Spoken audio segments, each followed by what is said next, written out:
CMR shopping mall ప్రపంచ స్థాయి shopping అనుభూతి ఇప్పుడు మన పార్వతీపురంలో డిసెంబర్ 5న గొప్ప ప్రారంభం. ఇప్పుడు అఖండ 2లో చాలా మంచి రోల్ చేశారు. ఆయన ఎవరో కాదు, మన మురళీమోహన్ గారు. బాలయ్య బాబు గారికి ఇప్పుడు ప్రెసెంట్ ఉన్న యంగ్ హీరోస్ కన్నా ఎక్కువ ఫాలోయింగ్ ఉంది. వరుస హిట్స్ కొడుతున్నాడు కదా. అఖండ సినిమా అదర్ దాన్ బాలకృష్ణ ఎవరు చేయరు. ఎవరు రీమేక్ కూడా చేయరు. గురువు క్యారెక్టర్ అయింది, ఆయనకి మార్గదర్శి. అది చిన్న క్యారెక్టర్ అయినా ఒక గౌరవమైన క్యారెక్టర్. దేవుడు ఇచ్చిన గొప్ప గిఫ్ట్ ఏంటంటే మీకు మంచి ఆరోగ్యం. పైన డై గాని కింద బీడి వేస్తే 50 సంవత్సరాల నవ మన్మధుల్లాగే ఉంటారు మురళీమోహన్ గారు. That is the credit of our jeans. Father 96 Sethupathi గారు, అమ్మగారు 100 years. 100 ఇంకొక నెల అయితే 100 పూర్తయి 101లో కూర్చోవాలి. శోభన్ బాబు గారు అన్ని ఎకరాలు కొన్నారంట అనేది మాత్రమే తెలుసు, కానీ రియల్ ఎస్టేట్ లో జేబేరి లాంటి సంస్థను స్థాపించారనేది చరిత్రలో లేదు. అది కేవలం ఒక్క మురళీమోహన్ గారు మాత్రమే సాధ్యం. ఇండస్ట్రీకి మెగాస్టార్ చిరంజీవి గారు అయితే రియల్ ఎస్టేట్ లో మెగాస్టార్ మురళీమోహన్. 10,000 ఎంప్లాయీస్ ఉంటారు, మొత్తం 10,000 మంది. ఈ సాటిస్ఫాక్షన్ నాకు కావాలి. ఏమీ లేకుండా ఇంట్లో కూర్చుంటే నేను 60 ఏళ్ళకే చచ్చిపోతాను. Great sir.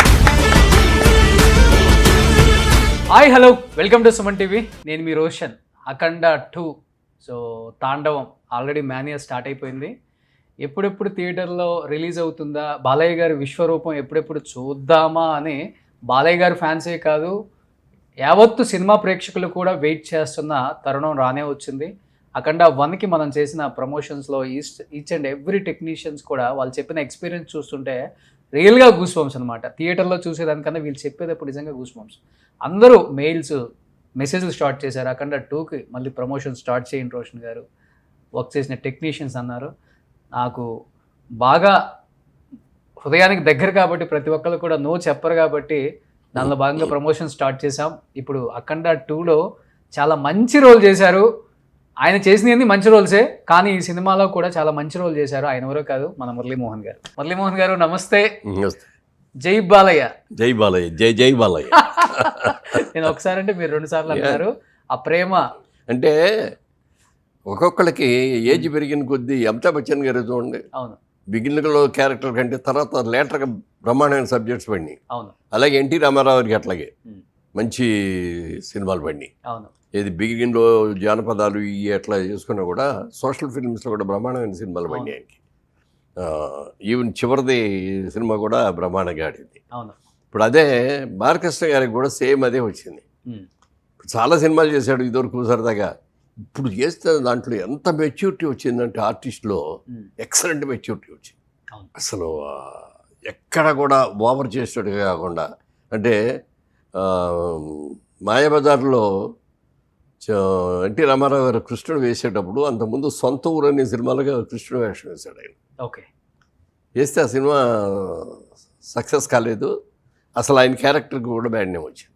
కృష్ణుడు ఇట్లా చేస్తాడు ఆయన. అన్న తర్వాత ఎవరన్నా కృష్ణుడు అని అడిగినా కూడా చేసేవారు కాదంట. ఈ మాయాబజార్ సినిమా వచ్చినప్పుడు నాగిరెడ్డి చక్రపాణి గారు వెళ్ళి ఈ సినిమాలో కృష్ణుడు వేయాలి బాబు నువ్వు వేయాలన్నారు. వద్దండి, అది కృష్ణుడు వేస్తే సక్సెస్ కాలేదు, నాకు వద్దు, చేయనండి అన్నాడు. అలా కాదు, నా మాట విను, నువ్వు చేసిన విధానం కరెక్ట్ కాదు, నెంబర్ 1. ఓకే. నువ్వు చేసిన గెటప్ కరెక్ట్ కాదు, అన్నీ నేను చూసుకుంటాను దగ్గర ఉండి, నాది బాధ్యత అని ఒప్పించి చేసాడు. ఎంత అసలు ఎక్కువ కృష్ణుడిగా ఎంతవరకు ఉండాలో అంతవరకే ఉండి చేసేవాడుగా ఎంత బాగా చేశారు. అది చేసిన తర్వాత ఏం చేశారు, కృష్ణుడు బొమ్మల ఆ రోజులు వాళ్ళకి విజయ చిత్ర అని ఒక మ్యాగజైన్ వచ్చేది, మీకు గుర్తుందో లేదు, కలర్ ఫోటో వేసేవారు. సెంటర్ స్ప్రెడ్లో ఎన్టీ రామారావుది కృష్ణుడిగా గెటప్ వేశారు. అది ఆ రోజుల్లో మేము ఆ ఫోటోల్ని చక్కగా పెన్ను ఊడదీసి ఫ్రేమ్ కట్టించుకొని దేవుడి గదిలో పెట్టుకున్నాం. అంటే కృష్ణుడు అంటే ఎందుకంటే గొప్ప ఫోటో దొరకదు అని మా ఫీలింగ్ అన్నమాట. మీ వెనక కూడా ఉన్నారు ఇప్పుడు ఆయన. నిజంగా అలాంటి ఆయన అంత అద్భుతంగా చేశారు. తర్వాత మరి జస్టిస్ సోదరులంటి కానీ అసలు ఎన్ని సినిమాలు ఆయన చేసి ఎక్స్టెంట్. అట్లా బాలయ్య గారికి ఇప్పుడు ఈ మధ్యన చాలా మంచి సినిమాలు పడుతున్నాయి. చాలా మెచ్యూర్డ్గా చేస్తున్నాడు. ఎక్కడ ఓవర్ చేయటం కానీ ఇది కానీ ఎక్స్ప్రెషన్స్ కానీ చేస్తున్నాడు. కానీ 50-60 ఏజ్ వచ్చిందంటే కొంచెం ఫ్యాన్ బేస్ తగ్గుతుంటది. అంత మంచి సినిమాలు కూడా రావు. ఏదో చేయాలంటే చేయాలి, అంతే, ఇండస్ట్రీలో ఉండాలి కాబట్టి.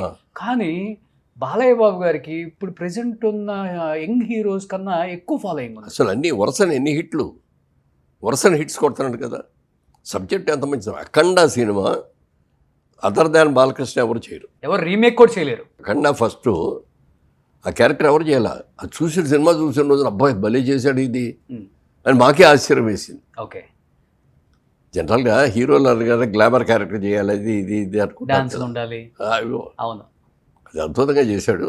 ఇప్పుడు మళ్ళీ వీళ్ళిద్దరు కాంబినేషను, డైరెక్టర్ గారిది హీరోది కాంబినేషన్ అనేది ఇది ఎన్నది 3వ కాంబినేషన్ ఇది. అవును, 4 సింహ, లెజెండ్, అఖండ 2, 4th 3 హ్యాట్రిక్ కొట్టిన తర్వాత ఇప్పుడు 4వ హ్యాట్రిక్ కొట్టడానికి రెడీగా ఉన్నాడు ఈయన. ఓకే, డెఫినెట్గా చాలా మంచి. నాకు ఒక డైరెక్టర్ గారితో పరిచయంగా చెప్తాను. 2005లో దిల్ రాజు గారు భద్రా అని ఒక సినిమా తీశారు. రవితేజ ఫాదర్ రోల్, అందులో ఫాదర్ రోల్, రవితేజకి ఫాదర్ రోల్. మంచి క్యారెక్టరు, త్రూఅవుట్ క్యారెక్టరు, మంచి క్యారెక్టరు. సినిమా చాలా బాగా ఆడింది, మంచి పేరు కూడా వచ్చింది. సినిమాకి వస్తే ఆటోమేటిక్గా ఆర్టిస్టులకు అందరికీ వస్తుంది కదా. అలాగే నాకు కూడా చాలా మంచి పేరు వచ్చింది. దాని తర్వాత దిల్ రాజు గారు ఒక సెంటిమెంట్గా పెట్టుకొని ఆయన సినిమాలో చాలా సినిమాల్లో వరుస నాకు ఇచ్చాడు, మంచి క్యారెక్టర్స్ ఇచ్చాడు.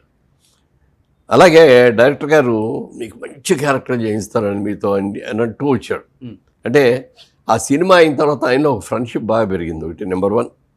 నెంబర్ 2, చంద్రబాబు నాయుడు గారు రాజమండ్రిలో మేము మహాపుష్కరాలు చేసాం. అప్పుడు నేను ఎంపీ. మహాపుష్కరం మామూలుగా పుష్కరం అనేది 12 ఏళ్ళకి ఒకసారి వస్తుంది. మహాపుష్కరం అనేది 12 144 సంవత్సరాలకు ఒకసారి వస్తాయి. గోదావరి పుష్కరాలు, మహాపుష్కరాలు నేను ఎంపీగా ఉన్నప్పుడు వచ్చినాయి. అప్పుడు చంద్రబాబు నాయుడు గారు, నా కాన్సెన్సీ కూడా అదే కాబట్టి నాకు బాధ్యతలు కూడా చాలా చెప్పారు, నేను కూడా బాగా చేశాను. ఆ టైంలో రోజున పిలిచి ఆయన అన్నారు, మన సినిమా వాళ్ళ నుంచి ఎవరైనా వాళ్ళ సరైన వాళ్ళు చూడండి, ఈ డెకరేషన్స్ అవన్నీ మా ఊళ్ళు రొటీన్గా చేసేవాళ్ళు చేస్తారు, ఈ సినిమా వాళ్ళు బాగా చేస్తారు అని అంటే అప్పుడు డైరెక్టర్ గారిని పిలిచారు. ఓకే, అప్పుడు యాడ్ తీశారు. అవును, యాడ్ చేశారు. తర్వాత అసలు ఆ డెకరేషన్స్ అవన్నీ కూడా ఆయనే చేయించాడు. రాత్రి మళ్ళీ ఆయన చంద్రబాబు నాయుడు గారు ఆఖరి నిమిషంలో కానీ చెప్పడు, నాకు ఎల్లుండి పొద్దుడికి కావాలన్నాడు. ఎల్లుండి పొద్దునే ఆ రోజున ఇది డే అండ్ నైట్ అండి. ఇక నేను కూడా పక్కనుండి, సార్ మీకు ఏం కావాలని చెప్పండి, ఇది లేదో ఇది ఉందని అంటానికి కాదంటే, వాళ్ళు అంతకుముందు వాళ్ళ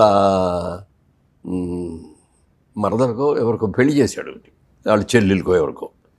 ఆ పెళ్లిలో కొన్ని గిడుగులు పెట్టి డెకరేషన్ చేసి తమాషా చేశాడు. ఈయన ఏం చేసా కనపడకపోయినప్పుడు అలా లారీలో అవి తెప్పించాడు. తెప్పించేసి ఆ బొట్టు మీద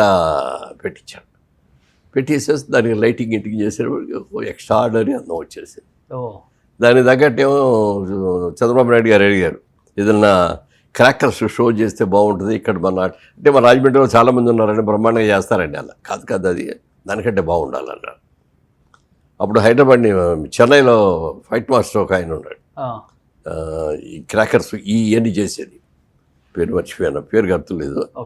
అతను ఫోన్ చేసి అర్జెంటుగా బయలుదేరి వచ్చాడు. వచ్చేట చంద్రబాబు నాయుడు గారు చెప్పారు ఇది చేయాలి అని అంటే, సార్ కొంచెం బడ్జెట్ ఎక్కువ వద్దన్నాడు. పర్వాలేదు చెప్పు అన్న. చెప్పంటే నేను 8 minutes ఒక నాన్ స్టాప్గా వచ్చేస్తాయి అన్నమాట ఆ క్రాకర్స్ అన్నీ కూడా, అది చేస్తానండి ఇంత బడ్జెట్ అన్నాడు. అనేప్పటికీ బేరం ఆడటం మొదలెట్టా.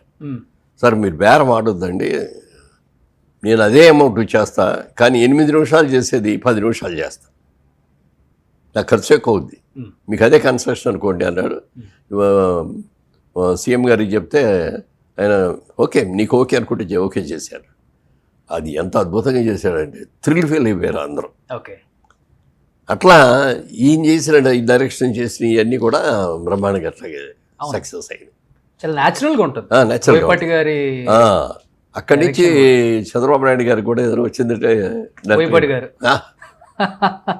ఎలక్షన్స్ వచ్చినా ఏదొచ్చినా ఆయన యాడ్స్ చేసేవాళ్ళు బాగా అసలు. కానీ ట్రైలర్ చూస్తుంటే లిటరల్లీ గూస్ బంప్స్. ఈ ట్రైలర్ అఖండ 2 అలాగే ఉన్నారు కాబట్టి ఏమనిపించింది బాలయ్య బాబు గారి గెటప్, యాక్షన్, త్రిశూలం పెట్టుకుని అందరినీ కాప్స్ ని కాల్ చేసే అవన్నీ నేను చూడలేదు యాక్చువల్గా, ఆ, ఎందుకంటే నేను సినిమాలోనే చూద్దామని అట్లనే అలా రిజర్వ్ చేసుకుంటాను. మీరున్నప్పుడు జరిగిన సీన్స్. నేను ఎందుకు చూసానంటే అందులో గురువు క్యారెక్టర్ ఆయనకి ఓకే. అఖండ అని పిలుస్తాడనమాట. అఖండ రా, నువ్వు లాస్ట్ టైం వెళ్ళావు, చేసి వచ్చావు, ఉమ్, కానీ పరిస్థితులు చాలా మారిపోయినాయి, మళ్ళీ నువ్వు వెళ్ళాల్సిన అవసరం వచ్చింది. ఉమ్, ఇదొకటిలాగా ఆషామాషిగా వెళ్తే కుదరదు, చాలా జాగ్రత్తగా ఉండాలి, దాన్ని చాలా నిష్టగా చేయాలి. ఇది ఓకే. నువ్వు చేసే దాంట్లో ఏ చిన్న పొరపాటు వచ్చినా నీ ప్రాణానికి ఓకే. అని చెప్పి దానికి ఎలా చేయాలనేది ఇవన్నీ చేయించి ఆ పూజలు అయిన మొదలు పెట్టిస్తాడు అనమాట. ఓకే. అవన్నీ చేసుకొని వెళ్ళి అప్పుడు వెళ్తాడు. ఓకే. ఆయనకి మార్గదర్శి, మార్గదర్శి ఒక గురువు. ఓకే. అది బిగినింగ్లో వచ్చేస్తుంది. అది ఓకే. అది చిన్న క్యారెక్టర్ అయినా ఒక గౌరవమైన క్యారెక్టర్. ఉమ్, అలాగే ఆ క్యారెక్టర్కి ఎవరిని పెడదాం అనేది ఆలోచన వచ్చింది ఉమ్, డైరెక్టర్ గారికి. వస్తే హిందీలో ఎవరో ఒక యాక్టర్ పేరు చెప్పారు, మలయాళం నుంచేమో జేసుదాస్ గారు అనుకున్నారు. జేసుదాస్ గారిని కూడా అనుకున్నారు క్యారెక్టర్కి. అనుకొని మూడోది నన్ను అనుకున్నారు. ఓకే. ఈ హిందీలో బొమ్మ హీరోయిన్ గారిని అనుకున్నారని నేను విన్నాను. అదే నాకు కరెక్ట్గా పేరు గుర్తులేదు. తర్వాత బాలబాబు గారి దగ్గరికి వెళ్ళి, ఉమ్, ఏమండి ఈ క్యారెక్టర్ ఒకటి ఉందండి, చిన్న క్యారెక్టర్ కానీ ముఖ్యమైన క్యారెక్టరు, ఇట్లా వీళ్ళైతే బాగుంటుందని 1, 2, 3 అని చెప్పి థర్డ్ నా పేరు చెప్పాడు. ఉమ్, చెప్పగానే ఆయన అన్నాడు, ఎందుకండి అవి ఆయన బోళ్ళ పేరు ఇది ఉంది కదా, మనాళ్ళు కదా, మనాళ్ళు ఉండగా అక్కడ నుంచో బొంబాయి నుంచో లేకపోతే కేరళ నుంచో దేవస్థానం వస్తుంది, మురళీమోహన్ గారు తగ్గించాడు. ఓకే. ఆయనకి ఎందుకు అనిపించింది అసలు? ఎందుకు అనిపించదు, అంత ఇమీడియట్గా అన్నాడు అనమాట. మీ గెటప్ కూడా మారిపోయింది మారిపోయింది. మధ్య. నేను అసలు ఆ క్యారెక్టర్ వేయటం ఫస్ట్ టైం. అంతేనా? ఓకే. కానీ అఖండాకి మీరు కూడా పెద్ద ఫ్యాన్.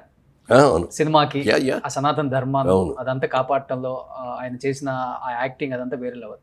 అఖండ 2లో మీరే ఒక పార్ట్ అయినప్పుడు నిజంగా బాలయ్య బాబు నా గెటప్లో చూసినప్పుడు ఆయన విశ్వరూపం ఎలా ఉండేది అసలుకి సెట్లో? ఎక్సలెంట్, అసలు మార్వలెస్ అనమాట. ఆ. అంటే అసలు డైరెక్టర్ గారు నాకు మేకప్ టెస్ట్ అని పిలిచారు. మేకప్ టెస్ట్కి వెళ్ళినప్పుడు వెళ్ళగానే ఆయన అక్కడ ఏదో బిజీలో ఉన్నాడు, ఒక 10 నిమిషాల్లో వస్తానండి అని చెప్పేసి వచ్చేసాను. వచ్చి కూర్చొని సబ్జెక్ట్ అవుట్లైన్ చెప్పారు నాకు. ఈ సనాతన ధర్మాలు వీటి మీద అన్నిటి మీద కూడా తీసుకొని మన సిస్టమ్స్ అన్నీ కూడా ఎలా దెబ్బతిండిపోతున్నాయి, వీటిని పరిరక్షించుకోవాల్సిన బాధ్యత మనకి మీద ఎంత ఉంది అనే దాని మీద సబ్జెక్ట్ తీసుకొని చెప్తుంటే నేను థ్రిల్ ఫీల్ అయ్యాను. ఉట్టి సబ్జెక్ట్ ఆయన కథగా చెప్తుంటే నాకు వెంట్రుకలన్నీ కూడా అలా నిలబడి. ఓకే. అని అందులో బిగినింగ్ క్యారెక్టర్ అండి బాలయ్య బాబు గారికి, అఖండాకి గురువు గారి క్యారెక్టర్ ఇది. చిన్నదే అయినా బాగుంటుందండి, అందుకని పిలిచాను మేము. తప్పకుండా రండి అన్నాను. గెటప్ దగ్గర కూడా ఎట్లా కావాలి ఇది అని చెప్పి పలానా అన్నాడు. మేకప్ వాళ్ళకి చెప్పాము, 2 రోజుల్లో రెడీ చేశారు. తీసుకుని వెళ్ళి గెటప్ వేసి ఏమన్నా మార్పులు ఉంటే చెప్పండి అన్నాడు. చిన్న చిన్న మార్పులు చెప్పారు. నాకు ఫస్ట్ టైం అనమాట అట్లా పెద్ద పెద్ద జుట్టు గిట్టు ఇవన్నీ వేసుకోవాలి, ఇంతకుముందు ఎప్పుడు చేయలేదు అట్లాంటి క్యారెక్టర్ చేసి గెటప్ వేసుకొని వెళ్ళాను. సెట్లోకి వెళ్ళాను, బాలయ్య బాబు అప్పుడే వస్తున్నాడు. చూడగానే లేచి నిలబడి బాబు గుడ్ మార్నింగ్ ఇవ్వన్నా. అట్లా కింద నుంచి పోయి చూసి చాలా బాగుంది మురళీమోహన్ గారు గెటప్, దాచేయండి మంచి వేషం. Okay, super. సార్ చిన్నదే, మీకు 2 సీన్లు ఒక సీనే చేసింది, 2 రోజులు చేశాను కానీ అది 5 నిమిషాలు కూడా ఉండదు. ఓకే, కానీ బట్ ఇంపార్టెంట్. అవును, కానీ బాలయ్య బాబు గారితో కాంబినేషన్ మంచిది పడలేదు కదా మీకు ఎప్పుడు కూడా? ఫస్ట్ పడిందే, అసలు మా అనుబంధం పడిందే అక్కడ. అన్నదమ్ముల అనుబంధం అనే సినిమా యాదంకి బరాత్ తెలుగులో తీసింది. ఎన్టీ రామారావు గారు అన్నయ్య, రెండో బ్రదర్ నేను, మూడో బ్రదర్ బాలకృష్ణ గారు. బాలకృష్ణ గారు అందులో గిటార్ ప్లేయర్. ఎన్టీ రామారావు ఒకటే అన్నాడు, ఏమయ్యా ఈ సినిమాలో నువ్వే హీరో అయ్యా, నీకు హీరోయిన్ ఉంది, డ్యూయెట్లు ఉన్నాయి, నాకు అసలు హీరోయినే లేదు, డ్యూయెట్లు లేవు. బాలయ్య బాబు గారిని నేను స్టేజ్మెంట్ సాంగ్స్ అదని చెప్పారు. నిజంగా అది ఆ క్యారెక్టర్ రావటం ఆ రోజుల్లో చాలా చాలా గొప్ప. అవును, ఈ పక్కనే ఉంది ఏఎంబి. మీకు కరోనా టైంలో అఖండ రిలీజ్ అయింది. మల్టీప్లెక్స్లో ఫస్ట్ టైం విజిల్స్ వేసి కేకలు పెట్టుకుంటా పేపర్లో చించి ఎగరేసి డాన్సులు వేసి సినిమా చూసిన సినిమా ఉందంటే అఖండ. అది మీరు అంతే అనుకుంటున్నారు. మేము అమెరికాలో చూసాం. అమెరికాలో చూస్తే అసలు అసలు జనం థియేటర్ ఫుల్గా ఎప్పుడు కనపడరు. ఆయన అఖండ సినిమాకి విపరీతంగా క్రౌడ్స్ రావడమే కాకుండా మీరు చెప్పినట్టు కాగితాలు చింపిట్లు ఎగరేయటం, నోట్లు ఎగరేయటం, డాలర్లు ఎగరేయటం, నేను చేయలేదు కానీ ఆయన చూసాను నాకే ఆశ్చర్యం వచ్చింది. విజిల్స్ వేసేయటం కానీ ఇప్పుడు అన్ని చోట్ల పెరిగింది. ఇప్పుడు బాగా చాలా మంది ఇప్పుడు ఏదన్నా వస్తే జై బాలయ్య అనేసి ఒక ఊతపదం లాగా అయిపోయింది అది పబ్బుల్లో రెస్టారెంట్లలో అన్నిట్లో. ఒక సాంగ్ ఉండాల్సిందే ఆ, పక్క. ఈ అన్స్టాపబుల్ తర్వాత క్రేజ్ కూడా బాగా పెరిగింది బాగా సార్. పెరిగి. ఎక్స్ట్రాడినరీగా. అంటే బాలయ్య బాబు గారిని మీరు ఎన్టీఆర్ గారితో ఉన్నప్పటి నుంచి ట్రావెల్ చేస్తున్నారు.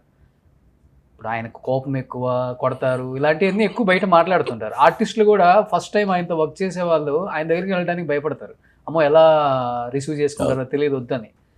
మీరు ఆయన్ని చిన్నప్పటి నుంచి చూశారు కాబట్టి ఈ స్థాయికి రావటం అనేది ఎన్టీ రామారావు గారి కొడుకు ఒక్కటే కాదు, ఆయన శ్రమ ఎక్కువ ఉంది అక్కడ. ఎంత శ్రమ. ఎలా ఉంటారు బై నేచర్, ఆయన అన్ని విధాలుగా నేచర్ని కూడా బాగా లవ్ చేస్తుంటారు.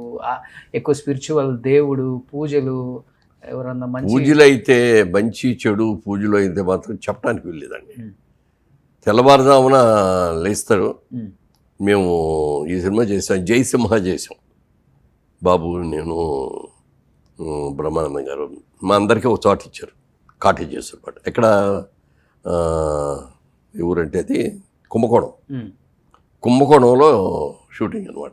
20 రోజులు మాకు అక్కడ కాటేజీలు ఇచ్చారు. మా కాటేజీ పక్కన బాబు గారి కాటేజీ, ఎదురుగొండ బ్రహ్మానంద గారి కాటేజీ, మధ్యలో స్విమ్మింగ్ పూల్.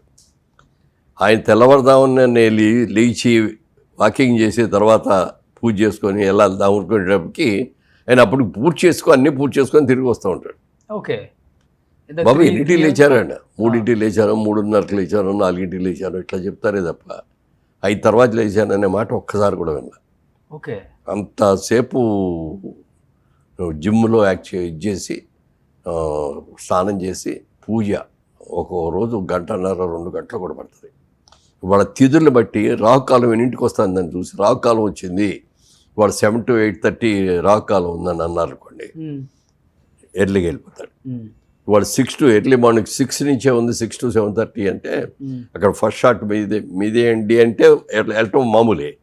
ఈయన షాట్ 9కి వస్తుందండి అని చెప్పినా కూడా బిఫోర్ రాహుకాలానికి ముందు వెళ్ళిపోవాలని చెప్పి అదే తెల్లవారుదాం లేసి రెడీ వెళ్ళిపోతాడు. అక్కడ ఎవరూ ఉండరు, యూనిట్ వాళ్ళు. ఈయన తీసుకెళ్ళిన ఇదే క్యారవాన్ ఉంటుంది కదా, ఆ క్యారవాన్లో కూర్చొని ఓకే ఆ టైం ప్రకారం వెళ్తాడు. వెళ్తాం మాత్రం పెద్దవాళ్ళన్న గౌరవం ఎక్కువ. చాలా చాలా గౌరవం అండి. ఎంత మర్యాద ఇస్తారు చెప్పడానికి. మీరు అన్నట్టు ఈ మ్యాన్ ఆఫ్ మూడ్స్, అది తప్పుగా అనుకోవద్దు కానీ మ్యాన్ ఆఫ్ మూడ్స్. అంతే. చాలా స్వతంత్రంగా ఉంటారు. ఎప్పుడన్నా నా మూడ్ బాగున్నప్పుడు చాలా చిరాకు పడతాడు. ఒకటి మాలాంటి వాళ్ళ దగ్గర పడరు కానీ ఈ పక్కన పనిచేసే వాళ్ళ దగ్గర కానీ ఇంకొకటి కానీ ఆర్టిస్టులు షూటింగ్ దగ్గరకు వచ్చి షార్ట్ వచ్చేటప్పటికి మళ్ళీ ఓకే. ఆ షార్ట్లో ఏదైనా బిగ్ బాగోలు ఏదైనా వచ్చేసరికి వాళ్ళ మీద కేకలైట్ ఇట్లాంటివి ఉంటాయి. ఎందుకంటే ఓ సీన్ చేసేటప్పుడు సీన్ మూడ్లోకి వెళ్ళిన తర్వాత ఎవరిని వచ్చి డిస్టర్బ్ చేయడానికి నిజంగా కోపం వస్తుంది, మాకు కూడా వస్తుంది. కానీ వాళ్ళు చేయాలి. మనం ఆ మూడ్లో పడి చేస్తే విగ్ సరిగ్గా లేదనుకోండి, చూసినప్పుడు ఏమయ్యా నువ్వేం చేసావయ్యా, విగ్ అట్లా ఉంటే నువ్వు ఎందుకు చూసుకోలేదని మేకప్ అని తిడతాం మనం. అంతే తప్ప ఇంకా వేరే మూడ్స్ కాదు. ఇప్పుడు బ్లాక్ అండ్ వైట్ చూశారు, కలర్ చూశారు. నాకు తెలిసి అన్ని రకాల సినిమా చూసిన నటులలో ఇప్పుడు ఈ భూమి మీద ఉన్న వాళ్ళు చాలా తక్కువ మంది ఉన్నారు. కానీ దేవుడు ఇచ్చిన గొప్ప గిఫ్ట్ ఏంటంటే మీకు మంచి ఆరోగ్యం, అన్నీ చూడగలుగుతున్నారు. అవును. అసలుకి కొంచెం పైన డై కానీ కింద బీడి వేస్తే 50 సంవత్సరాల నవ మన్మధుల్లాగే ఉంటారు మురళీమోహన్ గారు. అసలు అది అంటే చెప్పాలని కాదు, నిజంగా అది. ఎందుకంటే మీకు ముడతలు రాలేదు అంటే that is the credit of our jeans. అవును. మై పేరెంట్స్ నాకు ఇచ్చిన జీన్స్. అవును. ఫాదర్ 96 సేతుపతి గారు, నాన్నగారు 95 years కదా, అసలు నడుస్తూనే ఉన్నాడు. ఆఖరికి ఆ లాస్ట్లో హాస్పిటల్కి వెళ్ళేటప్పటికి కూడా ముందు రోజు కూడా నడిచారు. రోజు మార్నింగ్ లేవగానే నడుస్తారు. ఆయన ఏజ్ వచ్చేసింది, తోలుతున్నారు అని చెప్పి అమెరికా నుంచి ఒక చైర్ లాంటిది, వీల్ చైర్ లాంటిది ఒకటి తెప్పించాం. 4 చక్రాలు ఉంటాయి, అది పుచ్చుకొని నడుచుకుంటూ వెళ్ళిపోతారు అనమాట. మధ్యలో ఎప్పుడు ఆయాసం వచ్చినా లేకపోతే ఆగాలన్నా కూర్చోవాలన్నా దాంట్లోకి వెళ్ళి కూర్చోవచ్చు. ఓ వాటర్ బాటిల్, న్యూస్ పేపరు, కావాల్సి అన్నీ ఉంటాయి దాంట్లో. సూపర్. అలా పెట్టి నడిచికుండా వెళ్ళిపోయేవారు. అమ్మగారు 100 years, 100. ఇంకొక నెల అయితే 100 పూర్తయి 101లోకి వచ్చేవారు. కానీ సార్ ఒకటి మాత్రం మీ దగ్గర నుంచి నేను నేర్చుకుంది, నా లైఫ్లో కూడా ఉపయోగపడింది అంటే commitment, dedication, punctuality, time to time. ఎందుకంటే మీరు ఒక హీరోగా ఉన్నప్పుడు ఎప్పుడు నేను హీరో అని ఫీల్ అవ్వలేదు. హీరోగా చేశారు, క్యారెక్టర్ ఆర్టిస్ట్గా చేశారు, తండ్రిగా చేశారు. ఈ 3 మీరు చేసిన సందర్భాలు నేను అన్ని సినిమాల్లో గమనిస్తూనే ఉంటాను. నేను హీరోని, నేను ఎందుకు చేయాలి ఆ క్యారెక్టర్ అనుకుంటే మురళీమోహన్ గారు ఇన్ని సినిమాలు చేసేవాళ్ళు కాదు, ఇన్ని పాత్రల్లో మీకు అవకాశం కూడా వచ్చి ఉండేది కాదు. కానీ ఇప్పుడు వస్తున్న జనరేషన్ నేను ఒక సినిమా తీసామంటే నేను హీరోని రా, ఒక చిన్న క్యారెక్టర్ నేను చేయను అనే రేంజ్లో ఉన్నారు ఇప్పుడు కూడా. మిమ్మల్ని చూసి నేను ఎస్పెషల్లీ మీకు ఫ్యామిలీకి దగ్గరగా ఉంటాను కాబట్టి నేను ఫస్ట్ నుంచి కూడా అబ్జర్వ్ చేసి నేర్చుకున్నాను, అడిగి నేర్చుకోలేదు. మీ క్యారెక్టర్లు చూసి, మీ నడవడిక చూసి, మీ మాటలు చూసి. ఇంకొకటి, బిజినెస్లో సక్సెస్ అవ్వడం చాలా కష్టం ఒక ఆర్టిస్ట్ అనేవాళ్ళు. శోభన్ బాబు గారు అన్ని ఎకరాలు కొన్నారంట అనేది మాత్రమే తెలుసు, కానీ రియల్ ఎస్టేట్లో జేబేరీ లాంటి సంస్థను స్థాపించారనేది చరిత్రలో లేదు.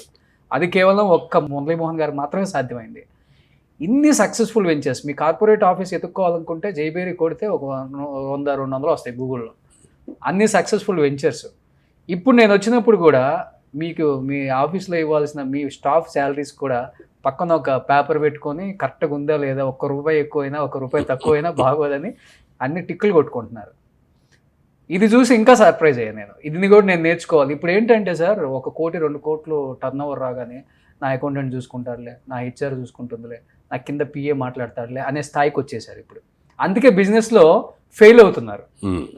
ఇవన్నీ చాలా కష్టం చూసుకోవడం. ఇన్ని వేల కోట్లకి అధిపతి అయినా, జేబేరీ సంస్థలకు అధిపతి అయినా ఇది ఇంకా మీ దగ్గర నుంచి పోలేదు అంటే ఏంటి సార్ అంత కమిట్మెంట్ ఏంటి అసలు? అంటే ఏది చేసినా మన కమిట్మెంట్ లేకుండా చేయకూడదండి. నెంబర్ 1, నాకు చిన్నప్పటి నుంచి బిజినెస్ మ్యాన్ అవ్వాలనేది కోరిక. ఓకే. అసలు సినిమా యాక్టర్ అవ్వాలని కానీ అవుతానని కానీ అసలు ఆలోచన కూడా లేదు. సరే, మా ఫాదర్ కూడా బిజినెస్ మ్యానే. ఆయన ఫారెస్ట్ కాంట్రాక్ట్స్ అవి చేసేవారు, టెంపర్ ఇది అని చేయడం. నాకు హై స్కూల్లో చదువుకునే రోజుల్లో నుంచే సమ్మర్ హాలిడేస్ రాగానే వెళ్ళిపోయేవాడు అక్కడికి. ఆయన ఆదిలాబాద్ డిస్ట్రిక్ట్లో చేసేవారు. ఓకే. కాంట్రాక్ట్స్ అయిన వెళ్ళి ఆయనతో పాటు ఆ ఫారెస్ట్లోకి వెళ్ళిపోవటం, ఇవన్నీ కటింగ్ చేయించడం, ఇవన్నీ చేసేవాడిని. తర్వాతకు వచ్చేటప్పటికి ఇంట్లో ఆడపిల్లల పెళ్ళిళ్ళు అయిపోయిన తర్వాత బిజినెస్ చేయడానికి ఏమో డబ్బులు లేవు. నాకేమో చదువు వంట పట్ల చదువు మీద ఎప్పుడు జాస్ ఉండేది కాదు. ఏం చదువుకున్నారు అంటే ఇంటర్మీడియట్ ఫెయిల్ అయ్యాను, 2 సార్లు ఫెయిల్ అయ్యాను. ఓకే. అప్పుడు ఈ ఇంటర్మీడియట్ కాదు, పాత ఇంటర్మీడియట్. ఆ ఇంటర్మీడియట్ ఫెయిల్ అయ్యాను. ఫెయిల్ అయిన తర్వాత మనకి ఇది అంటే చదివేవాడిని, బాగా చదివేవాడిని, కష్టపడి చేసేవాడిని, అన్నీ చేసేవాడిని. కానీ అక్కడికి ఎందుకో ఎగ్జామినేషన్కి వెళ్ళిపోయిన తర్వాత ఏదో అసలు మైండ్ బ్లాంక్ అయిపోయినట్టు, బాగా తెలిసింది రాయలేకపోయేవాడిని. ఓకే. ఎందుకులే మన ఆలోచనలు ఏటో వేరుగా వెళ్తున్నాయని చెప్పి వద్దులే అనుకొని బిజినెస్ చేద్దామంటేనేమో డబ్బులు లేవు, ఉద్యోగం చేద్దామంటే డిగ్రీ లేదు. ఆ టైంలో చిన్నాన్నగారే ఒక ఆయన పిలిచి, ఏలూరులో అయింది చాలా పెద్ద బిజినెస్, ఈ కిసాన్ ఇంజనీరింగ్ కంపెనీ అని, oil engines, electric Motors, tractors, చాలా పెద్ద బిజినెస్ ఆయన. ఆయన పిలిచి, ఇట్లా విజయవాడలో బ్రాంచ్ పెడదాం అనుకుంటున్నాను, నువ్వు వర్క్ చేస్తావా అన్నారు.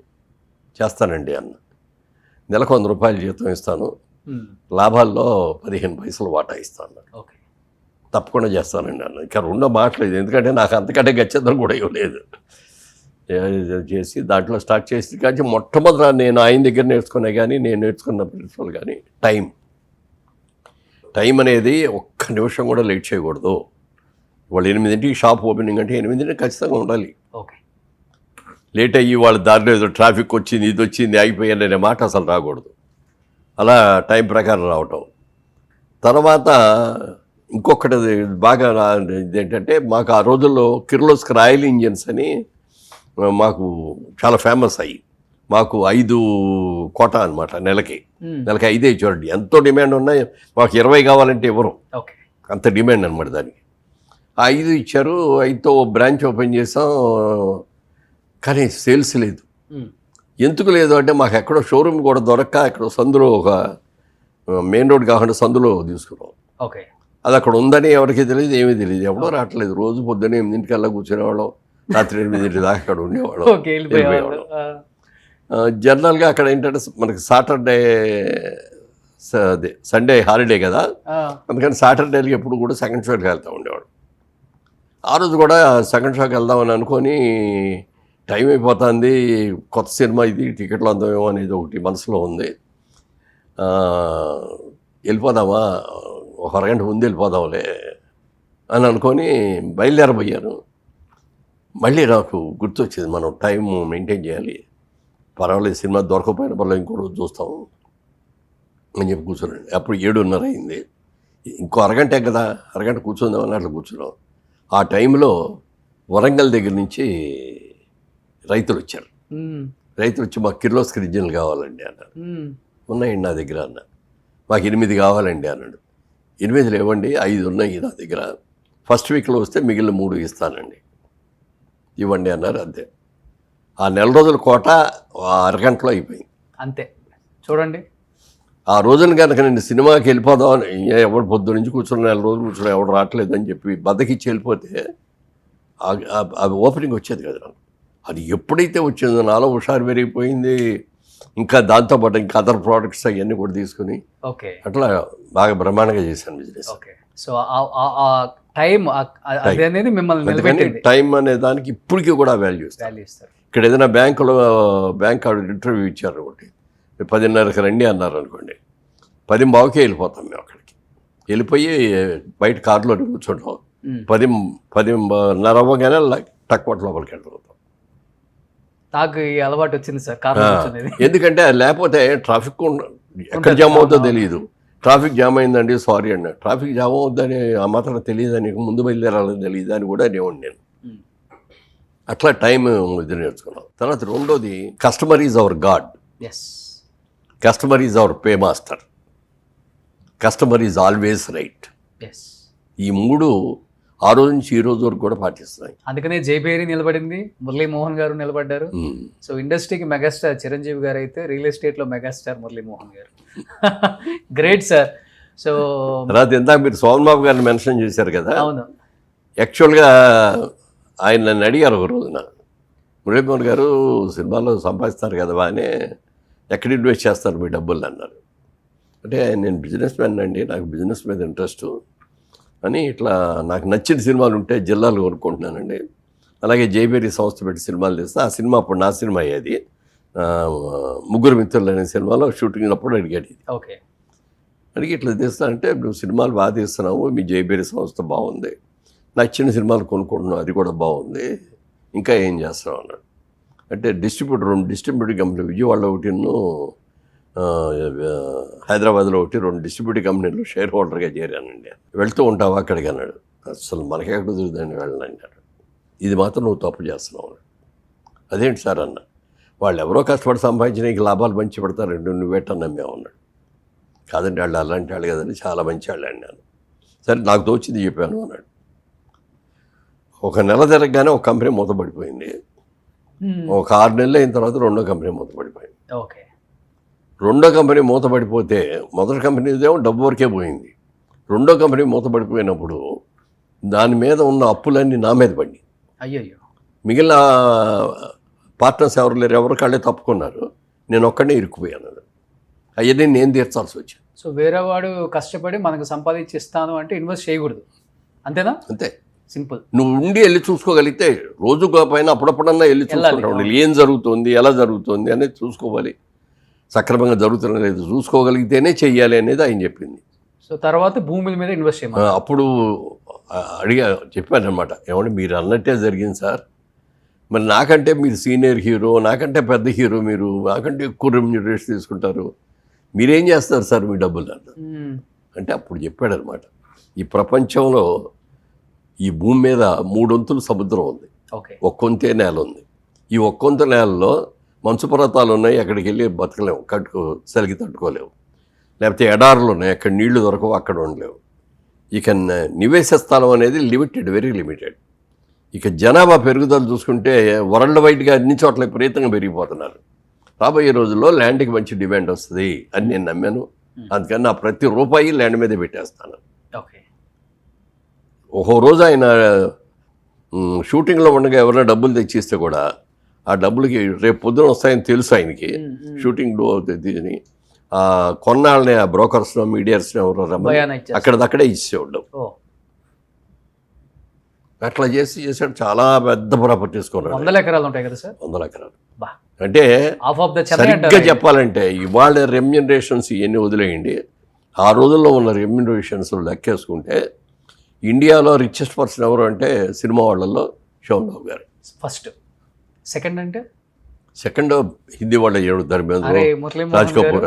కాదు అసలు అది మీరు కూడా అన్ని ల్యాండ్స్ తీసుకున్నారు కదా సార్. లేదు, ఆయనకి నాకు తేడా ఏంటంటే ఆయన డబ్బులు బాగా వచ్చాయి కాబట్టి కొన్ని సెట పడేసి ఉంచాడు. ఓ మీరు డెవలప్మెంట్ ఎక్కువ. మన దగ్గర డబ్బులు లేవు ఎక్కువ, అందుకని ఉన్న డబ్బులతో ఏదో ఒకటి ఇన్వెస్ట్ చేయడం, లేకపోతే అప్పులు తీసుకొచ్చి దాన్ని కలపడం, అది అయిన తర్వాత అది అమ్మేసేసి ఇంకోటి దాంట్లోకి వెళ్ళటం, అట్లా వెళ్ళాం. ఓకే.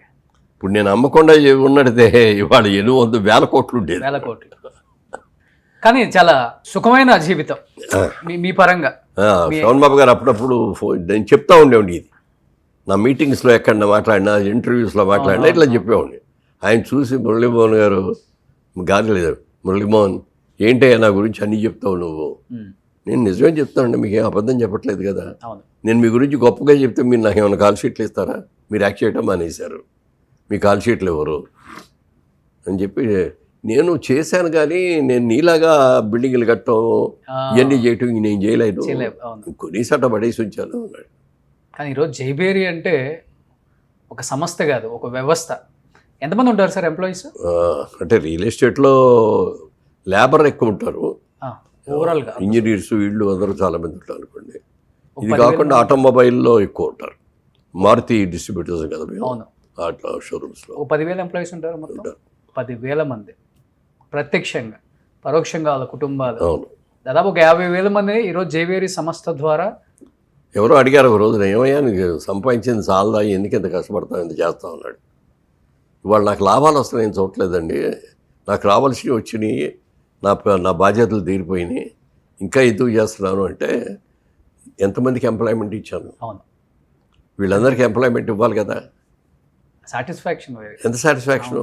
ఇంతమంది ఇన్ని కుటుంబాలు నా మీద బతుకుతున్నాయి. ఎక్కడ చేస్తారంటే మురళీమోహన్ గారు జైబేరిలో చేస్తూ ఉంటారు, వాళ్ళ కోసం చేస్తాను నేను ఇది. అలాగే నా సంపాదన నుంచి కూడా నేను కొంత పిల్లల్ని పేద పిల్లల్ని అడాప్ట్ చేసుకొని చదివించుకుంటున్నాను. ఈ సాటిస్ఫాక్షన్ నాకు కావాలి. ఏమీ లేకుండా ఇంట్లో కూర్చుంటే నేను 60 ఏళ్ళకే చచ్చిపోతాను. Great sir, super. ఇది ఫాలో అవ్వాలి.